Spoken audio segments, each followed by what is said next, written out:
Well, hello, this is Jeff Gaudiosi, and you're on misplacedstraws.com where music comes to life. And my guest today has been on the site a few times before. He's the vocalist for really one of the most underrated bands of the last 35 years. House of Lords is about to release their 14th record called Full Tilt Overdrive on October 11th. Here to talk about it is vocalist James Christian. Welcome back, James. Well, great. How are you, Jeff? I'm doing great. Now, let's start with the band itself. By your side, as always, is guitarist extraordinaire Jimmy Bell. The rest of the lineup is the same as your last record, with Mark Mangold on keys and Johan Kohlberg on drums. Hmm. Now, after nearly 20 years and 10 records, talk about your creative relationship with Jimmy. I mean, how did the two of you approach a new House of Lords record? That's pretty much very easy to describe because Jimmy, being the guitar player and being he's a very, very prolific writer when it comes to writing um, patterns, themes. So he basically writes the tracks. His tracks will become our songs after some working here and there because when he writes a lot of different parts.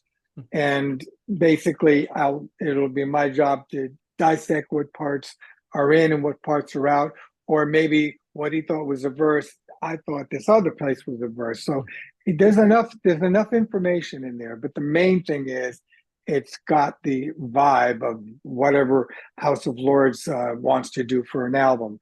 Basically, he controls that end of it as far as what his playing does.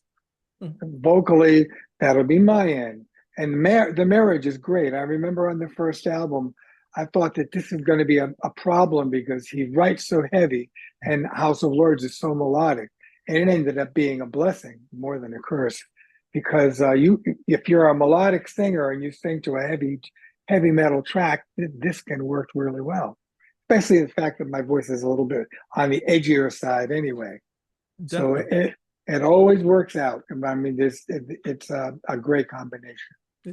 And this is also the second record with Mark Mangold on keys. Yeah. And Mark's been on here many times. I love his work. He's a great guy. And Mhm. but for those of us who were fans of House of Lords from the very beginning, his addition really brings back the feel of when Greg Giuffria's keys were a big part of the sound.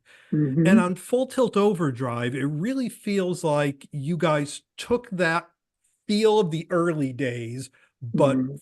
firmly updated it for 2024. Yes, that's absolutely right. The reason why there weren't keyboard players prior to Mark Mangold is, Greg Giuffria was a very unique player. He had a unique sound, and he was also a unique individual character, whatever you want to call it. But so I didn't want to just put in a keyboard player. It had to be somebody who could fill those shoes. And Fiona was also an artist back in the 80s, a great singer also. She had mentioned to me Mark Mangold and that he worked with Michael Bolton.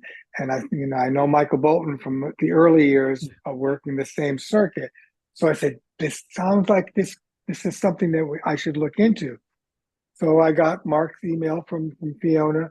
We started texting just to make sure everything was, cool before we actually got on the phone. And then when we got on the phone, he started telling me about some songs he had and songs he had written for Michael. And I thought, you sound like you could be a really good addition to what we're doing. He started sending material. Um, Immediately, I could tell by his playing that he was the guy. I love B3. That's one of my favorite sounds. And he was like, he had so many songs with B3 sounds and solos and themes. I said, we got to try this out on one of the HOL albums, which happened to be Saints and Sinners. And I was only going to use them for keyboards, but his writing fit in with House of Lords so well, probably because we come from the same era. We grew up with the same type of music. We understand melodic rock, and he became a writer and a partner, and actually a part producer, co-producer with me. Mm.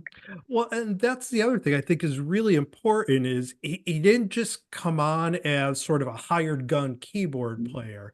That's He right. helped create a lot of the songs with Jimmy. He co-produces with you, Right. and it really has expanded what House of Lords was. Yes, it's absolutely true. Back and the first three records that we did, we had the best of everyone. Mm. You had Andy Johns producing, David Thoner producing. We had the best studios in New York City. Everything was there for us. So when we came back after all these years, things changed, and computers were driving home studios more than anything, and making it a lot more affordable to do records. So, but one thing you didn't have was producers, because you can't, they don't have them online Mm. unless you want to rent Yeah. one. But or you know, the things that you need, like producers, you have to learn to do yourself, or you'll be doing a record for literally nothing, because the budgets that we have in 2024 are nothing like what we have now. Yeah. So if you were to invest in a mixer Mm. and a producer and all those things, the band would be, working for nothing. Yeah. So you can't do that. You got to learn to be able to produce your own music. Have, if you need be, have somebody mix it. On this album, I was smart enough to say, let's try another guy, and that guy was Dennis Ward, Mm. and he, to me, brought a new life into the mixes, and we've worked with him before on World Upside Down, and I loved what he did on that album. And Come to My Kingdom, I loved what he did on that album. But then after that, we used a few different Yeah. mixers, and they were all good mixers. Don't get me wrong, but some time to time you need a change, Mm. and on this album it needed it. And now you mentioned how it's different now, just budget wise, but the whole Sure, process of recording is different. For sure. this record, were you guys all able to get together in a studio, or were you sending parts to Jimmy up here? And I know Mark is overseas a lot.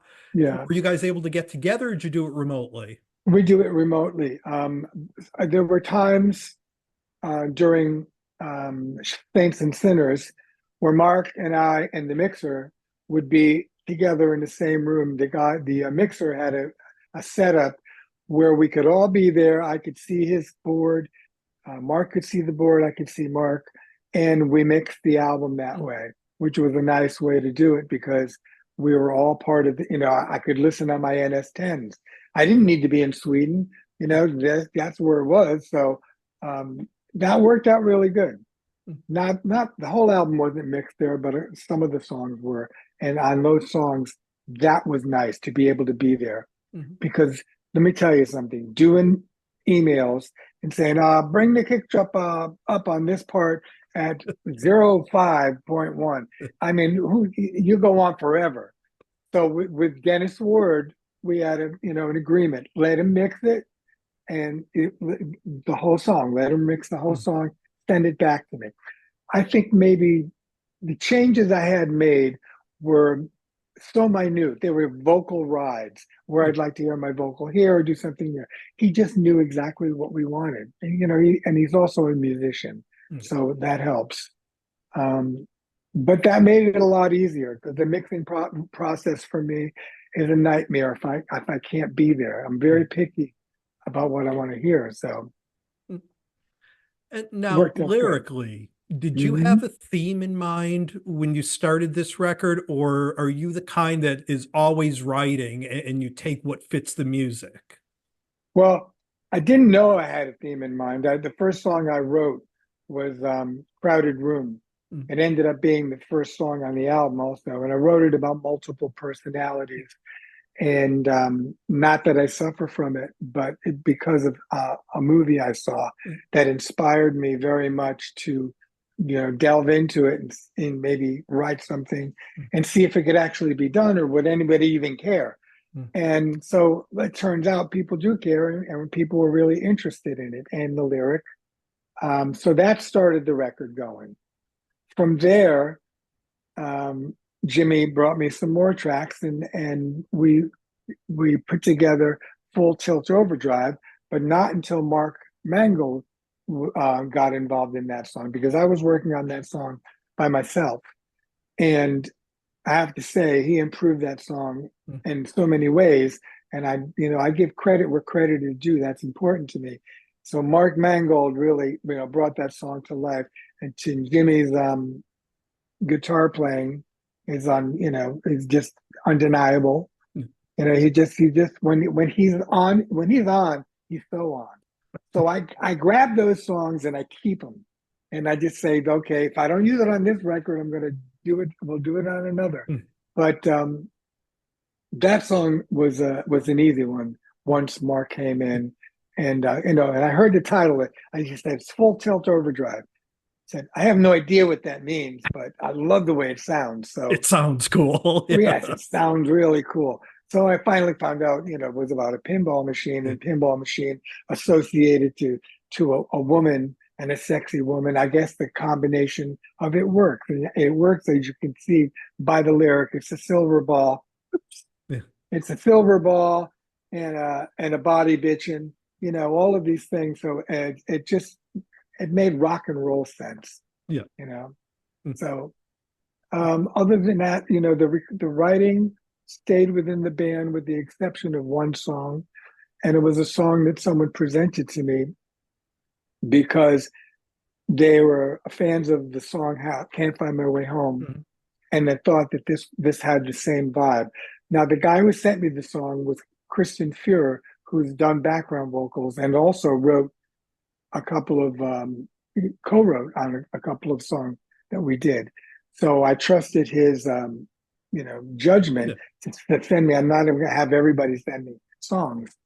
He sent it to me, and within 10 minutes I emailed back, said, I'm doing this song. It's called Taking the Fall. And it's starts out very swampy, down home with the drop D on the acoustic guitar. I said, this is great. The lyric knocked me out because it was about a guy who was being pursued by the police for something that they were claiming the girlfriend is missing, and that he did it.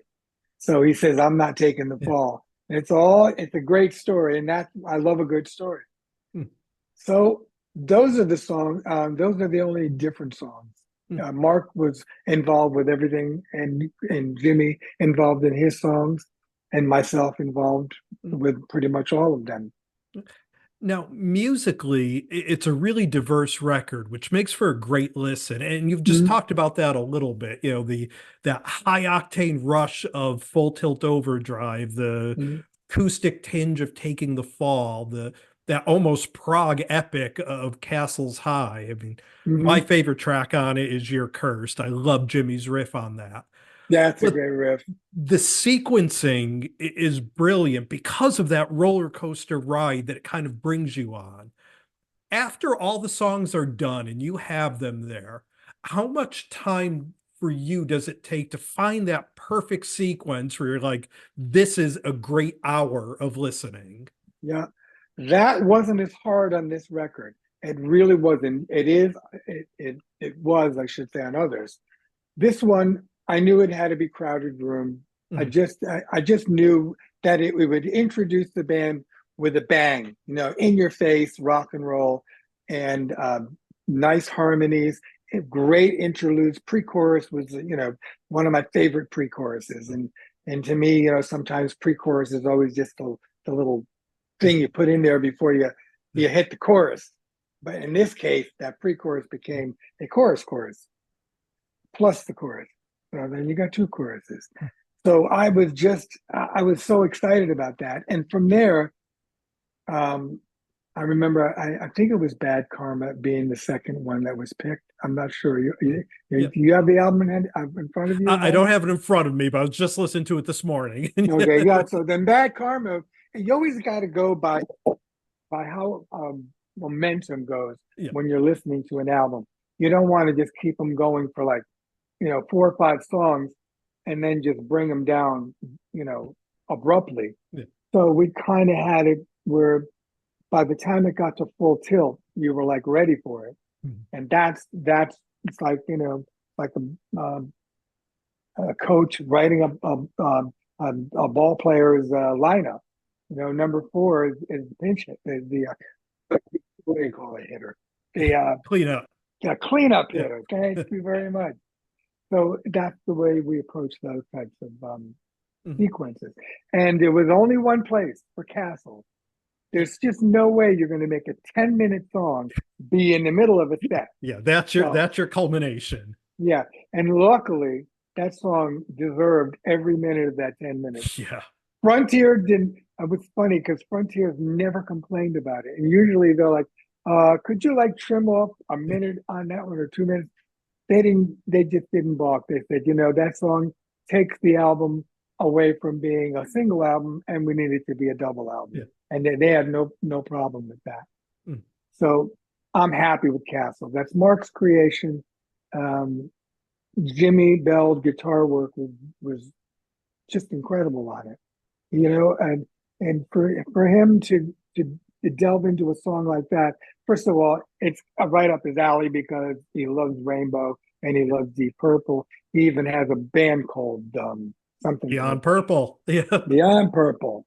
Okay, so you know what I'm saying. He understands that music so well. So that's the way the album works, is that the songs and the musicians are tied to the stuff that they love, rather than one person writing it and the lead singer saying, "I love this song and we're going to do it." I would like not for that to happen. I'd like everybody to be happy, but at the same time, you got to have an album with the best songs that you can find.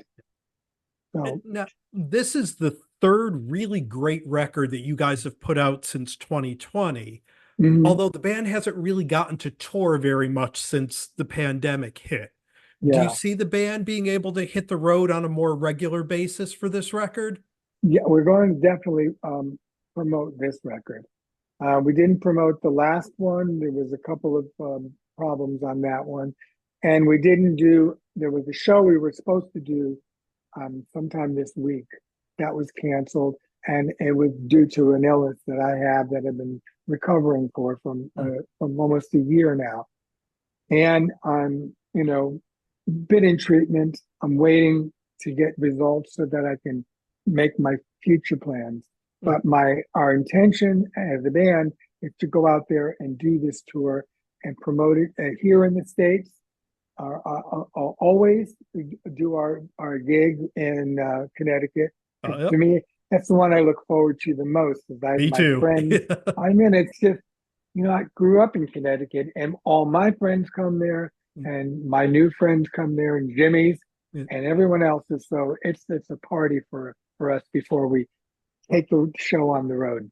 Yeah, So I definitely can't wait for that. And yeah, on the last two records, you've played bass. I assume yes, for the live show, will you guys bring in a touring bass player? yes, absolutely. Yeah, I used to be a singing bass player, but I don't think I could sing and play this stuff and be comfortable. Yeah. It's been many years. I used to do it all the time, Yeah. and they were intricate songs, but I haven't done it in years. But I love